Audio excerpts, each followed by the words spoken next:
Lance Hall here for the Metal Pit. Happy to welcome Chris Caffery to the program tonight. Chris, how you doing? I'm good. It's good to be here. Good to see your logo. And I thank you for that. uh, we're here, of course, to celebrate a double CD you've got coming out, 20 Years of the Music Man, coming out on Metalville label June 13th, celebrating, a bunch of music that you put out. You've got some old stuff, some unreleased stuff. You got to be excited to get this out to the masses.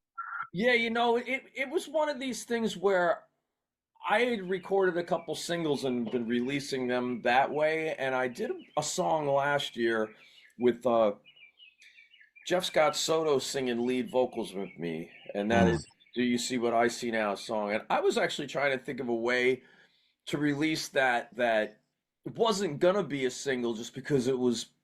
I think came out really cool. So the song is kind of about crazy world leaders, whatever century it is, that manipulate people to do what they want, and it was kind of like in the chorus, the devil winds up being representing those leaders, and that's you know a different character, and I wanted to have a different voice singing that part in the song. And I'd originally actually wrote that song kind of thinking it maybe would be a good Dr. Butcher song one day, but I couldn't really ask John to sing on it because when I recorded that song, it was kind of in summer of last year, and we had already decided that we were going to be playing Savatage shows. People didn't know that at that time, but I wasn't going to have John singing on my stuff now with Savatage going on because it was just, not necessarily a conflict of interest. It's just, we're focusing on Savatage, and I just wanted to find someone. And I thought about the Beethoven's Last Night tour, and the part of Mephistopheles was sung by Jeff Scott Soto, and he did such a good job at that voice and that role that I just said, well, if I can't have John, who actually sang Mephistopheles on those records, maybe I could get Jeff to sing the song. And he right away he's like, man, I'd love to. And then within like a day or two, we had the vocal track. So I was like, man, since this song is kind of about war in so many ways, maybe I could do a 20th anniversary of my war record, the Warped record, and put the original title on it, which was Goddamn War. I never used that title because of respect for the TSO Christmas audience. And we were doing the signing lines back then, and people were coming after the show and bringing, CDs and stuff that you had done to sign. And I just didn't want to have people wandering, next to the person that either came from church that day or is going the next day holding a CD that had my name on it, said Goddamn War. I was like, well, I thought it would be, classier not to. But when I went to Metalville about it, they said, well, if you do that, it's going to be a double LP, and we'd rather just have you release the song and maybe some of the singles you did, if you had any unreleased tracks, and maybe record a couple more. Well, I was like, well, let me get back to you. And I tried to assemble my unreleased tracks with that and think of something that would have been cool to just do as one record, but I didn't think it was a good representation of me. And like I said, I was trying to go for something that was over the 20 years since I'd recorded music. So I came up with the idea of doing the Music Man, the 20 years of the Music Man thing, because when I was trying to assemble the single record, Music Man and Pisses Me Off were two songs that I still think have legs one day to a new audience, especially Pisses Me Off. And I had them sitting there, and I was like, well, what if I just went and tried to do 20 years of the Music Man? And I reapproached the label, and I wound up selling the double LP idea anyway. And I'm happy with it because it's a cool roller coaster ride through all the different types of music I've had on my solo records. And then, like you said, it has unreleased stuff. It has a brand new song, and the first two singles that had came out were two of the songs that were unreleased, and one of them was from the Faces sessions, and one of them was just recorded back around that time, a little bit after, in my bedroom late at night, the acoustic song "Then She's Gone." So I just pieced it all together, and for me, it was really fun to listen to my records and try to think of how I can make all those records into one compilation, and I just picked what I thought would be the best little design. And the CD's a little bit longer than the LPs, but both of them came out really cool. The first LP is a little bit heavier than the second one, and then the second one's first side is a little bit more mellow, and then it goes to the end, and then the actual CD selection has a different flow to it, where it kind of just flows through the music in that time warp kind of thing, and matches things together, and I'm just really happy with it. That's cool. I was listening to the unreleased tracks, with a real open ear, and that song "I Miss You Sometimes" that you put out, fabulous melody on that. And as I'm listening to that song, it's taking me back through moments of my life, which, it just really struck me. This is a song I've never heard, but yet I'm hearing all these memories. I'm going through all these memories in my mind as I'm hearing it. It was a really cool experience for me. Yeah, thank you. That is actually another one of the ones, like last time, that was recorded back at the time of the Faces sessions. I'd written 70 songs and recorded 30 of them, and that was one of the ones that really didn't have a spot to go on anything that I did released at that time. And it's kind of funny with that, because the title is supposed to be, we're thinking of somebody that you had in your life that you missed, but it was like, it could be taken very sarcastically too. It's like, I miss you sometimes, so it's kind of was written with the usual Chris Caffery tongue in cheek inside of it, and that's what it was done with that. And it did come out really, really cool. And like I said, there just wound up being, if I had that, and the then she's gone, and he wanted me to have My Light and stuff like that, it was gonna form a single record that I thought that was a little bit too mellow as a whole.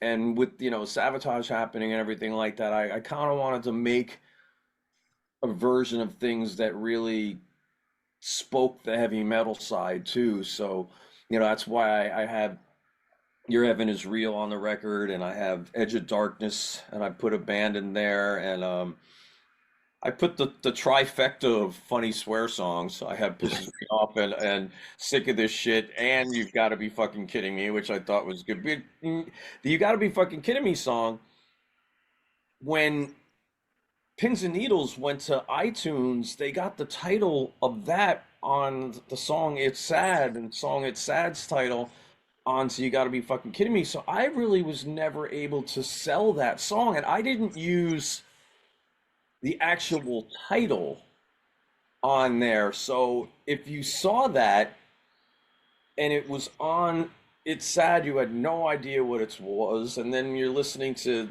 You Gotta Be Fucking Kidding Me under the title of It's Sad, there was no way to sell that song. So in a lot of ways, to me, it's kind of like the first time that song's getting its ability to be released under its name too. So you piece it together, and there's some cool music that people haven't heard. And I'm looking at it this way: I wanted to do an LP of some form, and with having 8 records out, I don't have to do 8 LPs and have my people that buy my stuff buy all 8. They're getting this one, and they're getting a chance to get a pretty cool little package if they want to get an LP from me. And that's what I was happy about too, because I think it runs through a good little map. And I also made the covers really friendly to sign.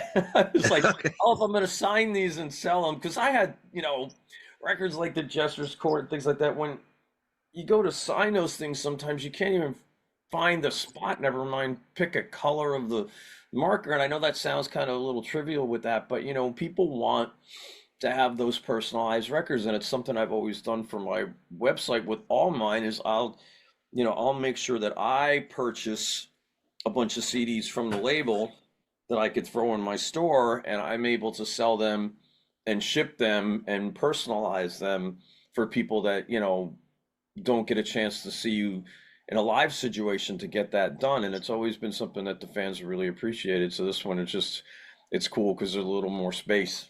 Yeah, I mean that's great attention to detail, that probably a lot of people don't really think about, So Well, I think it's yeah, good. it's like when you did what we did after every single TSO show for, almost 20, it was 20 years up until the COVID time, pretty much, from 1999 to 2020, we did that after those shows, whoever wanted to stay, and you just, you saw a lot of things that were easy to sign, a lot of Yeah, things that weren't. So, yeah.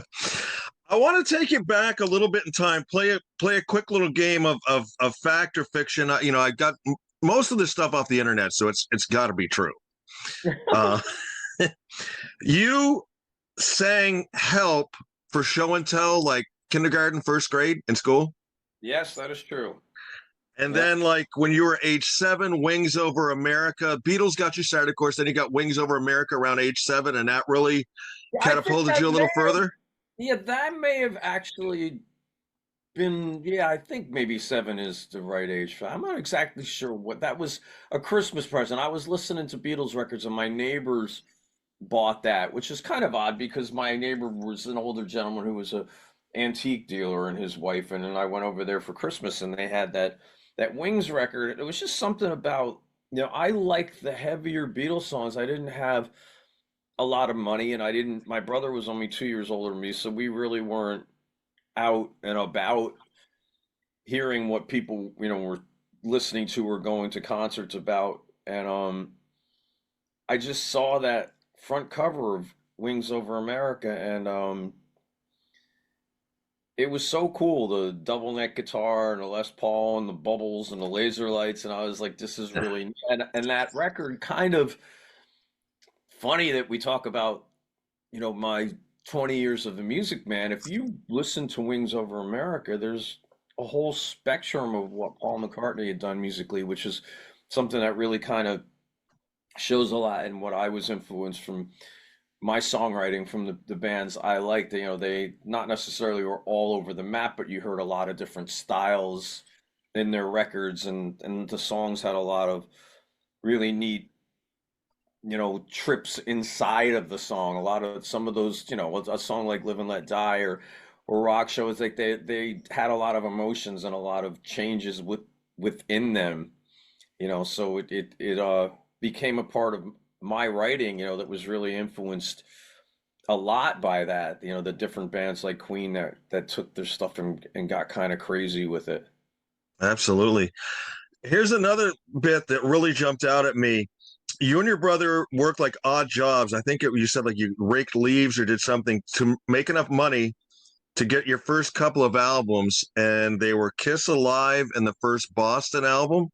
Yeah, and the same day we went to the record store, we had money, we bought both of those records back in I believe that was 75 when they both were released. And I love the Boston record, but I fell in love with heavy metal music when I heard Kiss Alive. It was like I always loved, Helter Skelter, and like I said, Live and Let Die and Rock Show and all the heavier things that were on the Wings record. The funny part about it, and I should have actually read deeper into that, because when I eventually wound up leaving Savatage temporarily to go back and work with my brother musically, we'd kind of fallen apart as far as what we had wanted to do. And that's because I always wanted to go more towards the heavy stuff and he wanted to go more towards, like the hard rock, even like, blues rock kind of side of things and progressive rock.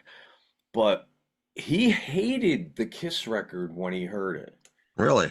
Yeah, the music was too loud, it was too obnoxious for him at that. And I should have read, now that I think back to me being freaking 7, 8 years old, I should have read into that. It's like, maybe that wasn't the marriage made in heaven. I remember I was writing music when I was probably 13, 14 years old, and there was a record that we'd gotten from a vinyl record from the record store that was called Metal Massacre, and I don't know if you remember that Oh exactly. yeah, Yeah. yeah. Well, my brother hated the Metallica and the Megadeth stuff, and I really loved that. the heavy music. And when we were writing songs and he would hear my riffs, he would turn around and say, well, that music sounds a lot like that Metal Massacre shit. And I'm like, well, that's because I like it. Yeah. And it's funny because, with that, once again, thinking back to that point in time, if my direction of my life would have went, a little bit more that from the beginning, it's like I was right in the birth of that whole generation. So just for me and my guitar influences, it was something that came really, really natural at that time. Here's what I'm kind of getting at with this and these questions, because there's other stuff as well. I mean, you met Judas Priest when you were like 12 through a contest. Metallica had a chance to stay at your house when they did their first East Coast tour. You got into music. You were the guy in school with the music, with the band jacket. Your high school photo said, gonna play Madison Square Garden. You seem to be a man who knew his destiny. You had no plan B either, from what I heard. You Yeah, sort no, of knew your that's the destiny. funny part because I don't know what the heck I'd be doing now if I didn't do that. I'd probably I don't know. I have no idea. I didn't come up with a backup plan. I was like, maybe I would have worked at a zoo or something like that. I really have no idea. And yeah, I just kind of placed myself as to that's what I wanted to do. I was a really smart kid. I had 156 IQ. I was first in my class and I graduated at 16. I skipped a year of high school and I just had no desire to go any further in learning.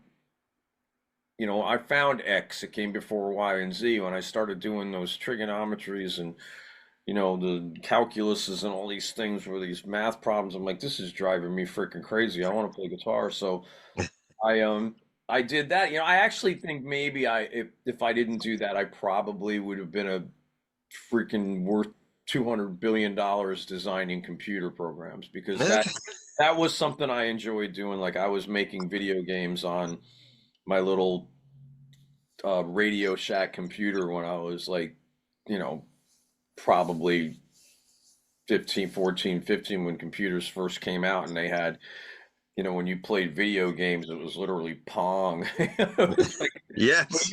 I was able to program that stuff, and I was designing them through the actual inner core of the way computers were at that time, through math problems and stuff like that. So I think would have been interesting, if I would actually used my brain and wound up working for IBM or something like that. I probably would have.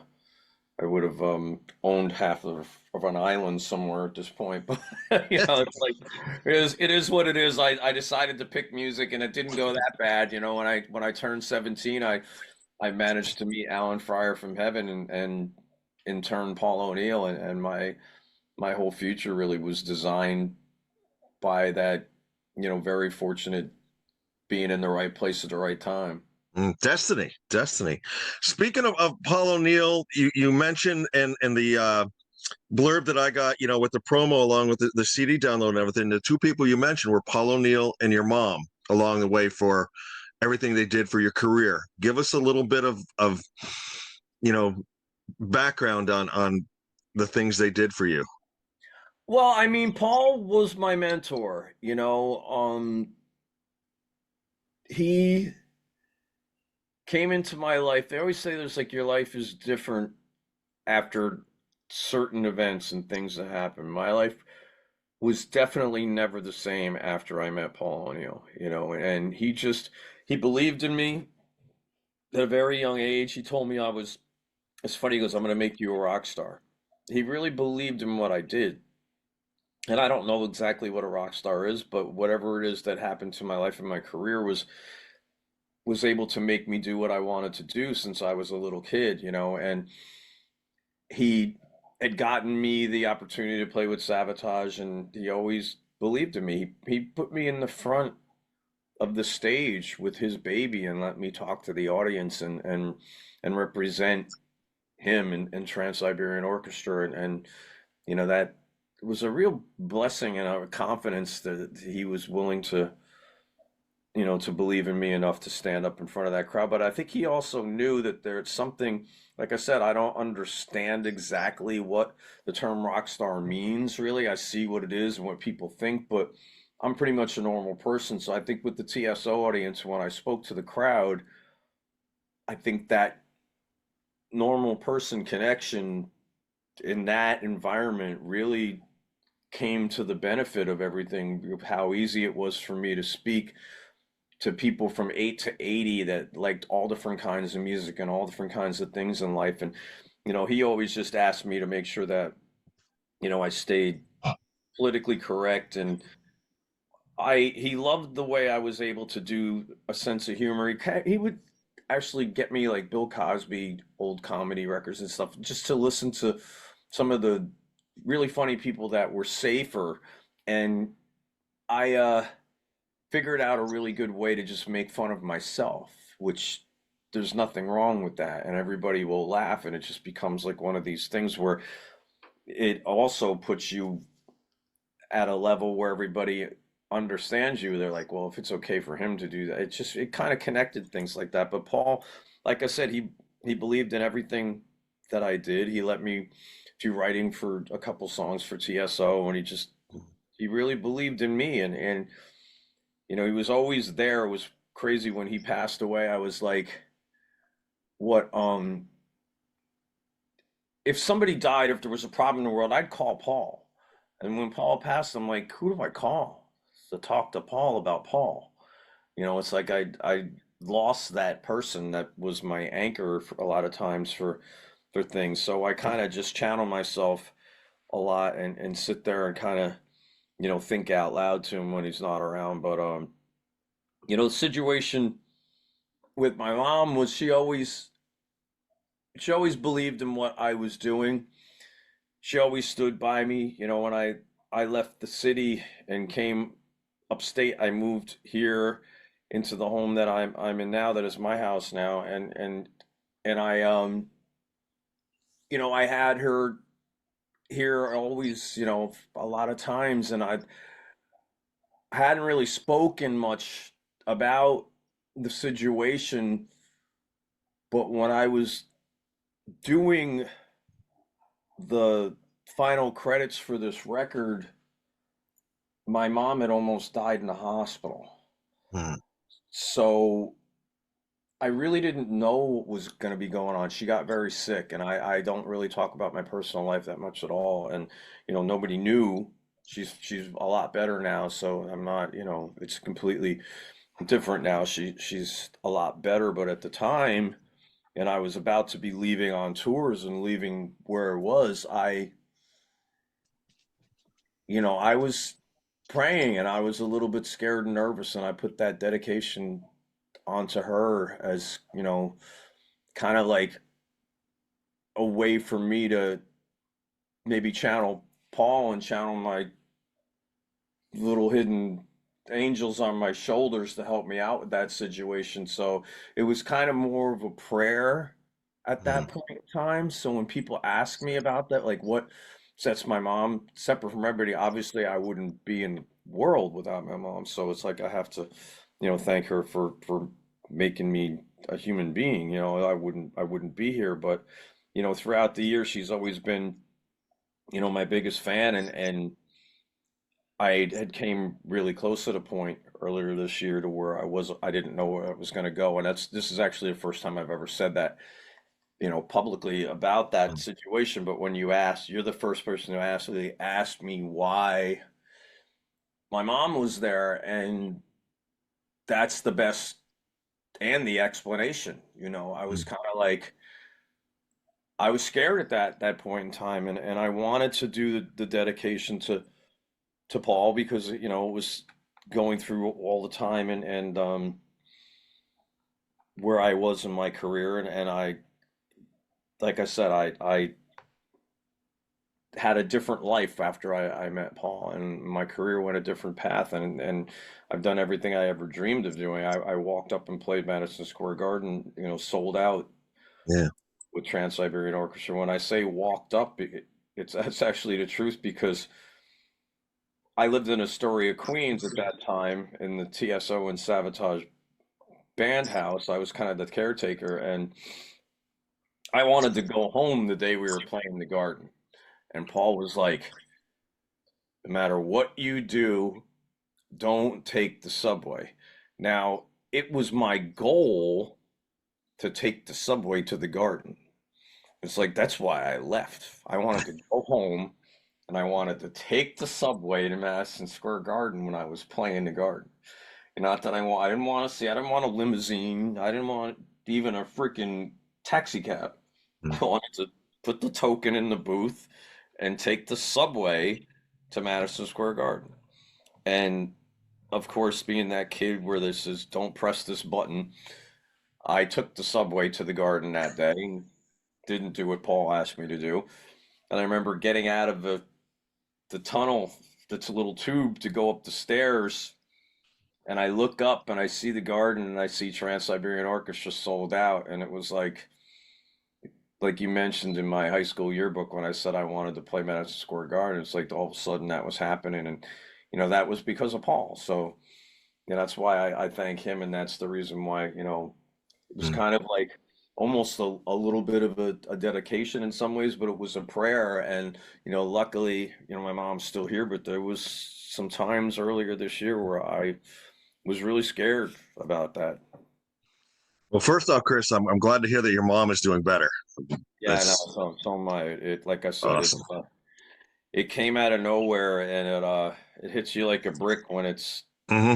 when it's real life. When like I said, I don't like talking too much about Yeah. personal, but you were asking me why, and I wanted to give a real specific reason as to why she was there on this particular thing because almost all of the last 20 years I had spent in this house when the house I told you that I went to the garden from, the landlord had sold and we didn't have a lease. We'd lived there for 5 years and I had a European tour to do with my solo band and they were like, we need you to get out in 30 days. And we were really good friends with them, but I just needed somewhere to go. So I threw my stuff back in the house here and when I got off the road, I just had my stuff around here and I was able to come and go as I wanted to and everything I had was safe here for the most part, even though I did get broken into a couple times before I got 750 cameras and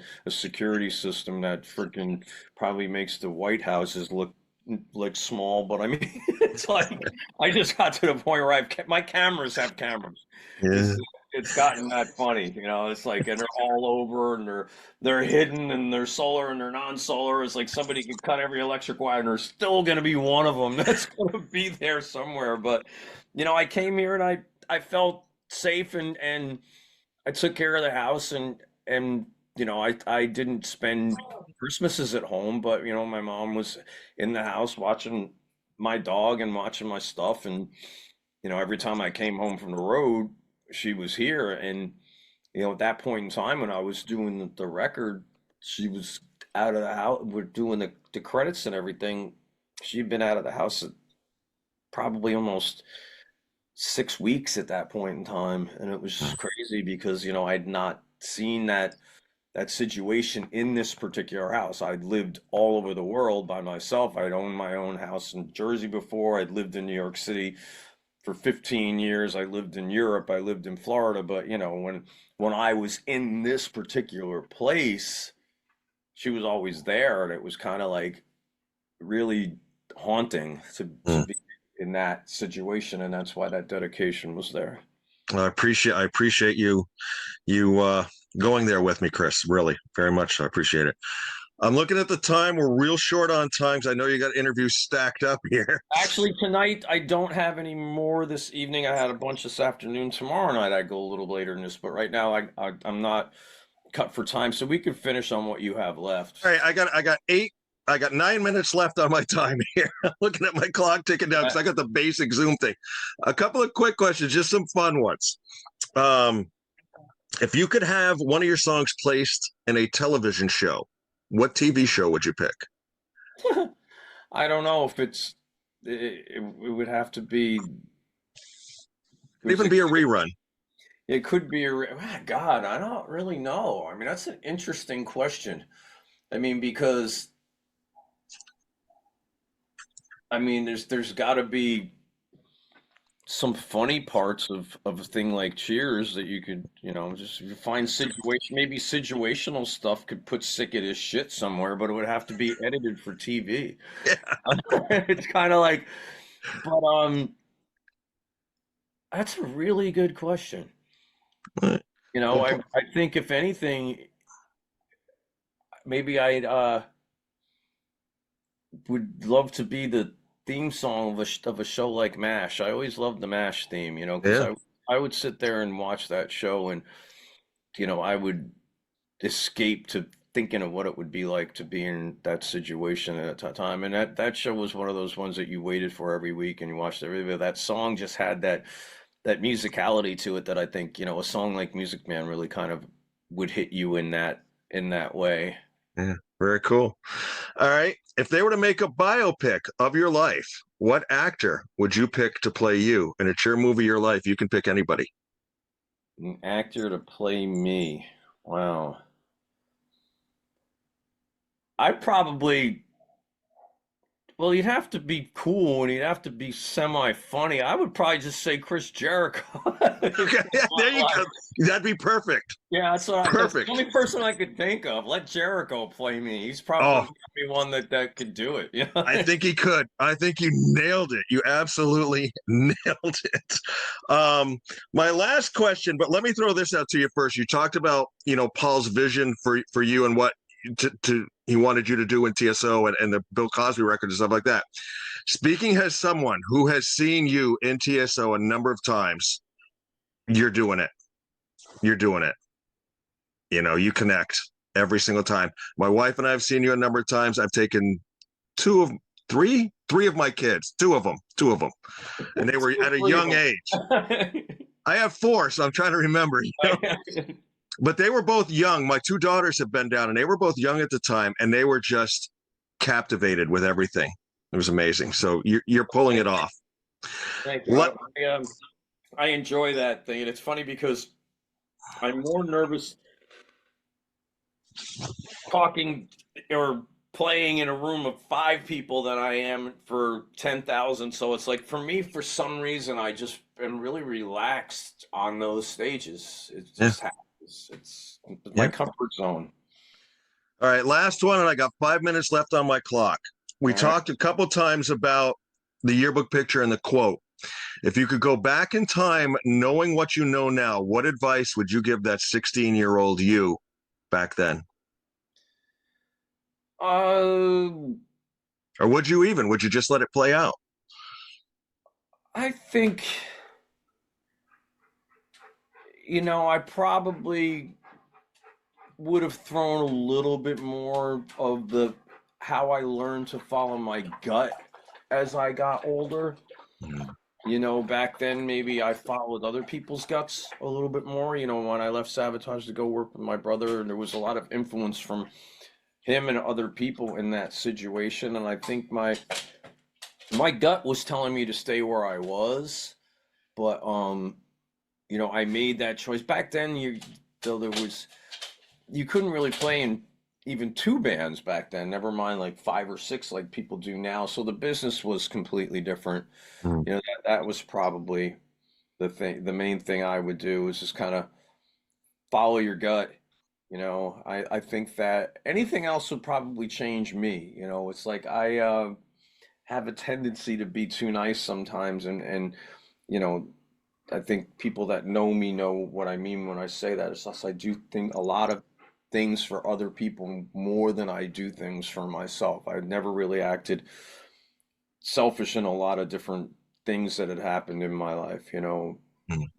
There's always going to be, you run into people that'll have met you at, I said this the other day in an interview, they might have met you at 5 in the morning in a freaking dive bar, and you could have been 8 hours out with your friends that day and been a bit of an asshole to somebody, but that doesn't define you, the person that had met you for 1 minute. It's like people that know me and have spent time with me know how I am and what I do for other people, and that does include my mom and my family and my friends and my bands and everybody around me. It's just I've always dealt with things that way. I always feel better on holidays and birthdays, giving presents than getting presents, because I think I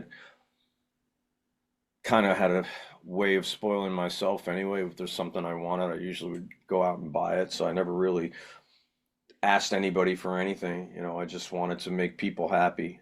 So like I said, I think the only thing may have been to, you know, maybe follow my gut a little bit more, and I would have learned not to pay any attention to the stock market. You know, because I looked into that stuff at times and I paid too much attention to it and I made bad moves and it was really stressful and it's a lot of wasted time because at the end of the day it usually comes back and I couldn't do anything about it. So it's like things, I guess, finding things that would avoid stress and kind of, you know, put it aside and maybe tell myself not to take some things too seriously. But you know, I'm a Virgo with 156 IQ, so it's really hard for me not to overthink sometimes. So Yeah. I think that was a lot of my problem. These are all things that I learned as I got older. You know, it's like I try to not overthink things. I still do. I mean, we get a lot of time by ourselves at times. You know, especially when you went through something like COVID, everybody got way too much time by themselves for the most part at that point. But Yeah. I don't know. Like I said, that would probably be it. You know, I don't. Yeah. It's not a whole Great lot. advice. Yeah. Cool. I can hear your dog's getting restless. I'm down to about a minute 30. But let's talk about this. Chris Caffery, 20 Years of the Music Man, coming out on Metalville Records, June 13th, double CD, career retrospective. Songs you know, songs you're not going to know, unreleased stuff. Great stuff, Chris. And I thank you very, very much for your time tonight. Lance off of the Metal Fit, the great Chris Caffery. Thank you, Chris. No, thank you very much, and thanks everybody for 20 years of sticking around with me and my crazy music. So, thank you. Have a good rest of your evening. Thank you, you too. Thank you. Good night.